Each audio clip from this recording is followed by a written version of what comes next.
तो पुण्यात्माओं, जो अच्छी आत्माएं थी, जो पिछले संस्कार से जिनके पास पुण्य थे, वो भी परमात्मा की तलाश में उन संतों के पास चले गए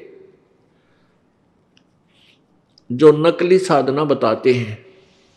और उनका सिद्धांत यही है कि किए हुए कर्म का भोग तो जीव को भोगना ही पड़ता है, भाग्य में परिवर्तन नहीं हो सकता। जब हम दुखी हैं और परमात्मा के साधना से पाप नाश नहीं होते, संकट निवारण नहीं होते, तो भक्ति की आवश्यकता समाप्त हो जाएगी, परमात्मा की आवश्यकता ही नहीं रहेगी। दुखी दुखी रहेगा, सुखी सुखी ही रहेगा, तो फिर भगवान की भक्ति की आवश्यकता ही नहीं है। इस कारण से उन नकली संतों और मनमुखी अपने सुनी सुनाई दंत कथाओं के आधार पर इन मंदिर मस्जिद गुरुद्वारों और चर्चों मंदिरों मड़ियों में, मजारों पर, तीर्थों पर स्नानार्थ या भक्तियार्थ जाने से लाभ कोई हुआ नहीं, भक्त जन नास्तिक हो गए।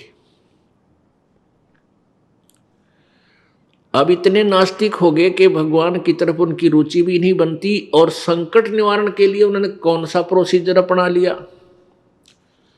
धनी बनने के लिए तो चोरी ठगी मिलावट रिश्वत शुरू कर दी, और संकट बुलाने के लिए गुट्टी सुट्टी शुरू कर दी, शराब पीनी या सुल्फा पीना या नशे की गोलियां खानी शुरू कर दी। तो उन अपराधी संतों के द्वारा समाज में कितना विष घोल दिया गया।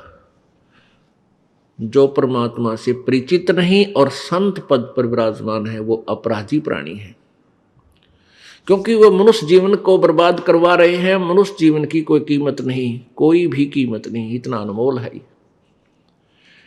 और जो ऐसे अनमोल धन को व्यर्थ करता है, वो कितना पापी होगा, कितना दोषी होगा, ये तो परमात्मा आगे अकाउंट लेगा, उसका लेखा लेगा। वहां पता चलेगा उस नकली गुरु को